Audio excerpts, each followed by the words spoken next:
Joining me now to discuss Steve Rogers, Mark Serrano, two Donald Trump fans from the very beginning.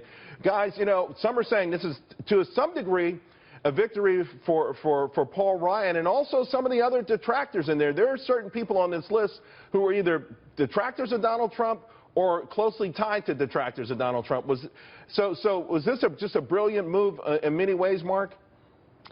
You know, I think this list, Charles, shows that Donald Trump is slicker than Hillary Clinton's ice-cold heart. There are two names that really jump out for me on this list. One is the brother of Mike Lee. Mike Lee is a Tea Party favorite. He gets a rating of 100% from conservativereview.com. Also, Sykes. Charlie Sykes is the husband of Diane Sykes. Charlie Sykes is the radio host out of Wisconsin who eviscerated Trump and was a leader of the Never Trump movement.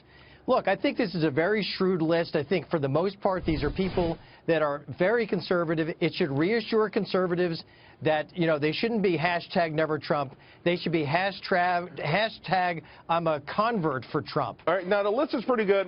We've seen some of these names circulated in the past, either by Donald Trump or other conservative organizations. But, Steve, there are some people who are saying two major glaring names, Brett Kavanaugh and Paul Clement, not on the list. What do you make of that? Well, I've got to tell you, and you said this a few minutes ago, I'm looking at Diane Sykes as one of those individuals who is going to be very, very good, in fact, to draw in the Cruz people. Look, she's a member of the Federal Society. She's from the Midwest. She's smart. I mean, all of them are smart, but what a brilliant move putting her on that list. And going with her, you're going to see this is part of his unity effort. He wants to bring the party together, and by coming out this soon, especially with her, and a constitutionalist, by the way, I think you're going to see him really succeed. Speaking of which, the press release actually mentioned the word Constitution, and this is something, by the way, hardcore conservatives have said Donald Trump rarely mentions the Constitution. Again, Mark, I guess another brilliant move, moving in that direction. But is he embraced? Do you feel like he's embracing these things, though?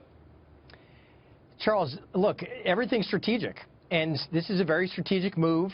And I think you're going to hear him talk about the Constitution a lot more because he's going to unite the party, and he really needs conservatives to be on board.